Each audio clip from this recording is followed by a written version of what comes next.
Hey, friend.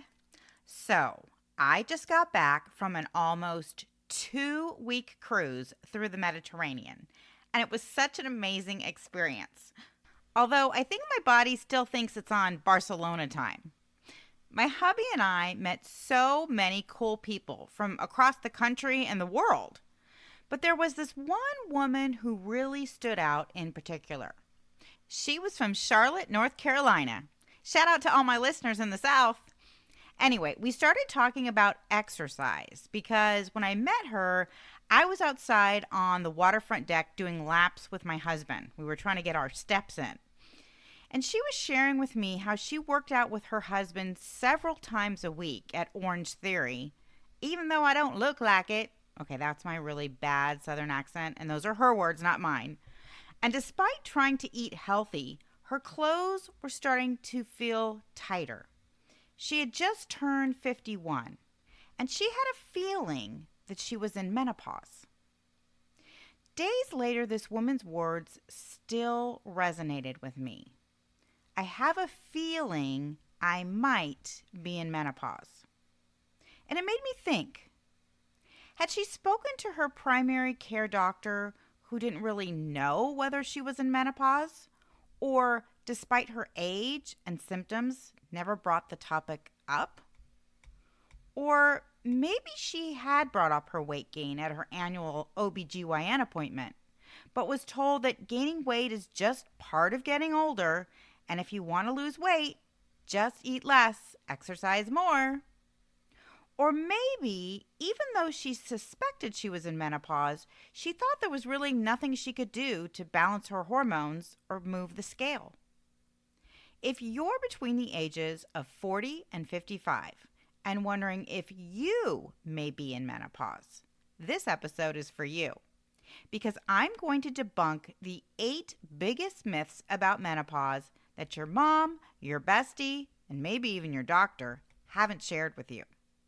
I guarantee that by the end of this episode, you're going to have a lot more clarity on exactly where you are in the menopause transition and feel a whole lot more hopeful about your hormonal options. So, take a quick potty break because the frequent urge to pee is real in menopause. And I'll meet you back here to break it all down in less than 90 seconds. Welcome to Are You There Midlife? It's me, Monica. Hi, I'm Monica Topetti, wife, mom, health coach, and hormone imbalance survivor. And I'm on a mission to help women in midlife balance hormones naturally without drugs, doctors, or divorce. Are you tired of dealing with heavy, painful periods that look like a crime scene? Are you sick of struggling with anxiety, fatigue, or brain fog that... What was I just saying? Are you frustrated doing all the things to lose weight but still packing on pounds faster than a real housewife changes Birkins? Girl, you are in the right place. Join me each week as I spill the tea on what to expect in perimenopause and beyond. From IBS to insomnia, bloating to funky body odor, I'll unpack all the weird stuff happening inside our midlife bodies. Plus, give you the latest science and holistic solutions to manage it all. So ditch the Spanx and hop on board the Hot Mess Express. Let's do this. Hey, beautiful. Welcome back to the show. So as I mentioned before the intro, today's episode is all about menopause. And while it was inspired by that very revealing conversation I had on my recent vacation, I also wanted to talk about menopause today for 2 very specific reasons. First, I'm getting ready to launch a brand new series of the podcast where I'll be taking a deep dive into more than 26 perimenopause and menopause symptoms, from anxiety to zits and all the letters of the alphabet in between. And in order to get the most out of that series, I want to make sure you have a basic understanding of menopause, how it relates to its younger sister, perimenopause, and how you can be sure if you're really going through it. Second, menopause can be a mystery. Still, in the United States, roughly 1.3 million women experience menopause each year. Globally, that number soars to 25 million. And although half of the world's population will go through menopause in their lifetime, there are still so many myths floating around this very natural midlife transition that makes it misunderstood and often misidentified. Beginning with myth number 1. Menopause usually happens after age 50. This is actually false. According to a groundbreaking study of over 32,000 women by a company called Phenology, the average age of menopause onset is 53 years old. But women as young as 35 were observed in the early stages of perimenopause. The reality is there is no standard time frame for the menopausal transition, which can last between 7 and, are you ready for it? 14 years. Yes. Now, in this same study, some women at age 50 were just starting their journeys in early perimenopause, while other women had already entered late postmenopause at the very same age. Incidentally, menopause that occurs before age 40 is called premature menopause. And this can be caused by certain medical or surgical conditions, including hysterectomies, cancer, chemotherapy, or radiation. Menopause that occurs after age 55 is called late onset menopause. And this can be caused by a high BMI, thyroid disorders, or high estrogen levels throughout a woman's life. Myth number 2 is you're not in menopause until you start getting hot flashes. This is actually false as well. Menopause is more than just hot flashes. And yeah, some women don't even get them. The average woman actually experiences 9 symptoms of menopause simultaneously over the course of the menopause transition.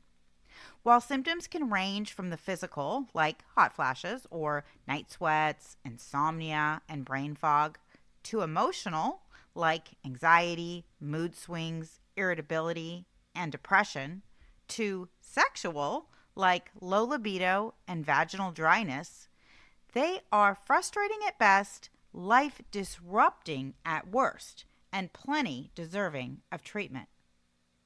Myth number 3 is a blood test can determine whether or not you are in menopause.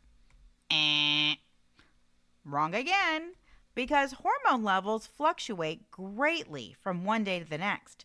Blood tests are not a reliable method for diagnosing menopause. Therefore, there is no single blood test that can reliably predict when you will experience menopause. Menopause is usually diagnosed based on your medical history and an analysis of your symptoms, like a change in your menstrual patterns.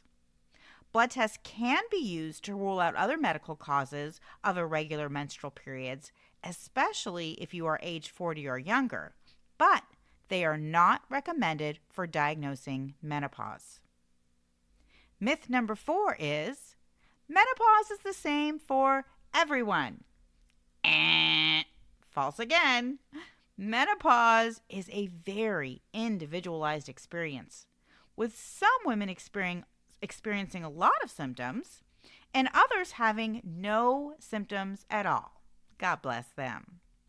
While all women will go through the menopausal transition, the experience is remarkably different for each of us, even within the same family.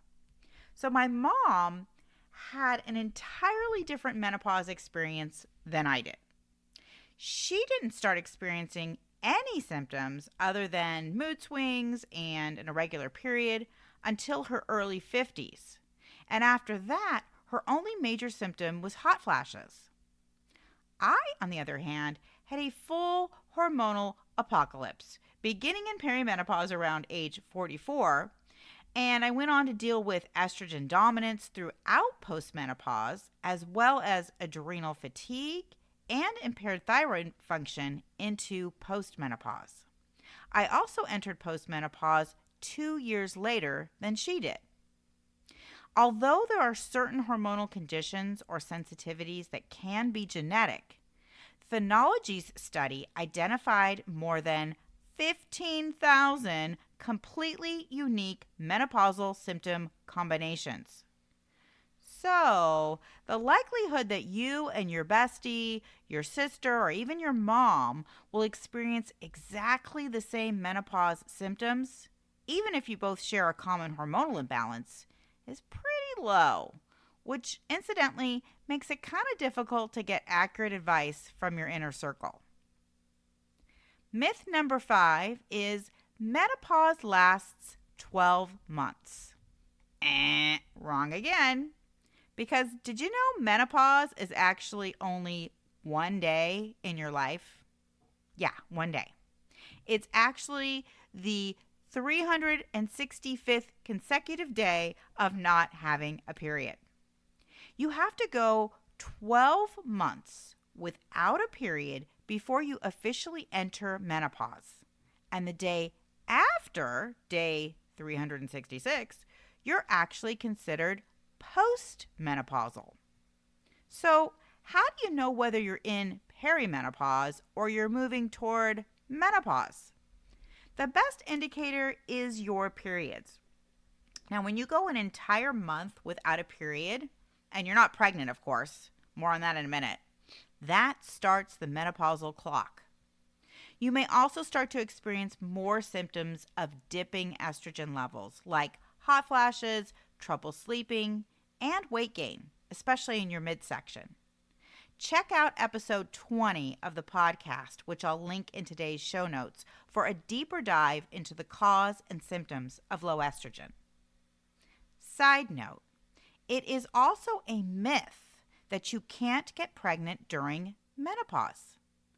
While it's unlikely, it's still possible to get pregnant during the transition. So doctors recommend using birth control until you've gone a full year without a period. Because here's the kicker. Menopause is a sneaky sucker. Technically, you're not in menopause until you've gone 12 consecutive months without a period, right? But I've had clients go 5, 6, even 11 months without a spot. And then, code red, you get what's called a flash period. And that actually happened to me.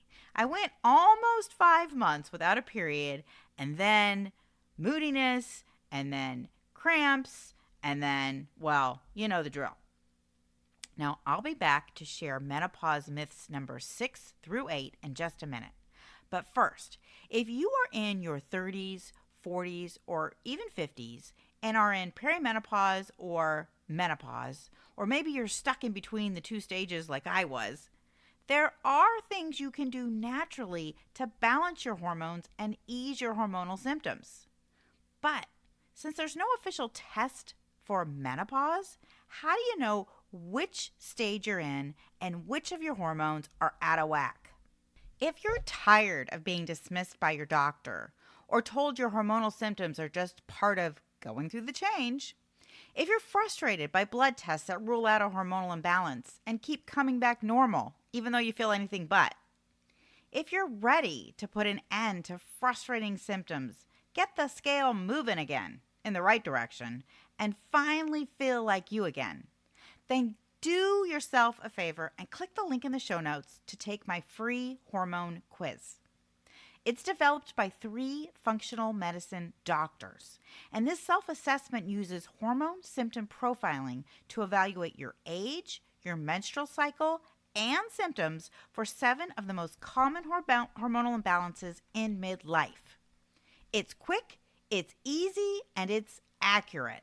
And best of all, it's going to give you the clarity you finally need to understand which of your hormones are out of whack so you can start feeling better, looking better, and living your best life. Okay, myth number 6. all primary care physicians are equipped to recognize and treat menopause. This one's actually false as well. Did you know that most doctors receive very little menopause training in medical school? To begin with, only 31% of OBGYNs receive any formal menopause training in their specialty, and most of those courses are electives. In addition, a recent study of first-year OBGYN interns revealed that more than 70% did not feel equipped to treat their menopausal patients. If you've ever felt like your doctor was giving you the runaround, maybe this is why. There are actually menopause specialists, doctors who have received specialized treatment in menopause care that may be worth researching. You can find a directory of doctors in your country and state or province by visiting the website of the Menopause Society online. But remember, these doctors are often limited to the tools in their toolbox. We're talking hormone replacement therapy, birth control, and SSRIs to help reduce some of your symptoms, and may not be an option if you aren't a candidate for HRT or simply don't want to take more meds. Which brings us to myth number 7. HRT is the only solution to balance your hormones in menopause. Also false. Now, HRT and prescription meds are not the only way to control hormonal imbalances and symptoms. While there are definitely circumstances where medication is necessary, your hormones can be balanced and your hormonal symptoms can be reduced or even eliminated through diet, supplement, and exercise protocols, along with small lifestyle changes that support healthy hormone optimization. Lastly, myth number 8. Postmenopause means the hormonal roller coaster ride is over. Unfortunately, once you've reached menopause, your symptoms don't necessarily go away. The symptoms of menopause, like hot flashes, problems sleeping, vaginal dryness, urinary incontinence, mood changes, can persist years after you are officially postmenopausal. Postmenopause may be the last stage of menopause, but it's actually marked by an increase in symptom number and frequency. In the same phenology study I referenced earlier, participants experienced an average of 11 symptoms during postmenopause compared to 8 symptoms during perimenopause. In fact, late postmenopause actually had the highest incidence of certain symptoms across the entire menopause transition, including hot flashes, night sweats, brain fog, and insomnia. Sexual issues can also intensify in this phase, with 62% of postmenopausal women in the study reporting low libido and 52% noting vaginal dryness, which could result in painful intercourse. So there you go. 8 menopause myths debunked. What your mom, bestie, and maybe even your doctor hasn't shared with you. Join me back here next Tuesday for the fall kickoff of a brand new series of the podcast called Perimenopause and Menopause Symptoms from A to Z. Until then, hashtag falls in the air, hashtag leggings at last, hashtag this latte tastes nothing like pumpkin. Hey friend, can I call you friend? Because I already feel like we're friends in my head. Did this podcast teach you something, make you laugh, or feel less like an alien? If so, I would be so incredibly grateful if you could take just 60 seconds to rate, review, and subscribe. That is the number one way you can thank me and support the show. Until next week, stay cool and keep away from sharp objects.